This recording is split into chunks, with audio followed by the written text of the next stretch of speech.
और जिले में चोरों ने अनोखे अंदाज में एक दुकान से हजारों रुपए की नकदी चोरी कर ली और रफू चक्कर हो गए। फिल्मी अंदाज में दुकान के अंदर दाखिल हुए चोरों ने ना तो शटर तोड़ा और ना ही दुकान के ताले तोड़े, बल्कि शटर के ऊपरी हिस्से से दुकान में दाखिल हुआ और गल्ले में रखी नकदी उठाकर आसानी से पुलिस को चुनौती देते हुए फरार हो गया। सीसीटीवी फुटेज के आधार पर पुलिस चोरों की तलाश कर रही है। दरअसल मामला बिजनौर जनपद के चक्कर रोड स्थित राठी किराना स्टोर का है। देर रात दुकान स्वामी दुकान बंद करके घर गया था। रात में दो चोर आए और एक दूसरे के सहारे से चोर दुकान में दाखिल हो गया। चोर ने ना तो शटर तोड़ा और ना ही ताले, बल्कि शटर के ऊपरी हिस्से को फैलाकर दुकान में घुस गया। सुबह होने के बाद दुकान स्वामी ने दुकान पर आकर देखा तो गल्ला टूटा हुआ था और सामान बिखरा हुआ था। तुरंत इसकी जानकारी पुलिस को दी गई। पुलिस ने आकर सीसीटीवी फुटेज और कुछ सबूत जुटा लिए हैं। सीसीटीवी के आधार पर पुलिस चोरों की पहचान करने में जुटी है। जल्दी पुलिस का दावा है कि इन चोरों को पकड़कर सलाखों के पीछे भेजा जाएगा।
और जिले में चोरों ने अनोखे अंदाज में एक दुकान से हजारों रुपए की नकदी चोरी कर ली और रफू चक्कर हो गए। फिल्मी अंदाज में दुकान के अंदर दाखिल हुए चोरों ने ना तो शटर तोड़ा और ना ही दुकान के ताले तोड़े, बल्कि शटर के ऊपरी हिस्से से दुकान में दाखिल हुआ और गल्ले में रखी नकदी उठाकर आसानी से पुलिस को चुनौती देते हुए फरार हो गया। सीसीटीवी फुटेज के आधार पर पुलिस चोरों की तलाश कर रही है। दरअसल मामला बिजनौर जनपद के चक्कर रोड स्थित राठी किराना स्टोर का है। देर रात दुकान स्वामी दुकान बंद करके घर गया था। रात में दो चोर आए और एक दूसरे के सहारे से चोर दुकान में दाखिल हो गया। चोर ने ना तो शटर तोड़ा और ना ही ताले, बल्कि शटर के ऊपरी हिस्से को फैलाकर दुकान में घुस गया।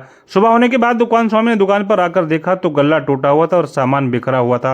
तुरंत इसकी जानकारी पुलिस को दी गई। पुलिस ने आकर सीसीटीवी फुटेज और कुछ सबूत जुटा लिए हैं। सीसीटीवी के आधार पर पुलिस चोरों की पहचान करने में जुटी है। जल्दी पुलिस का दावा है कि इन चोरों को पकड़कर सलाखों के पीछे भेजा जाएगा।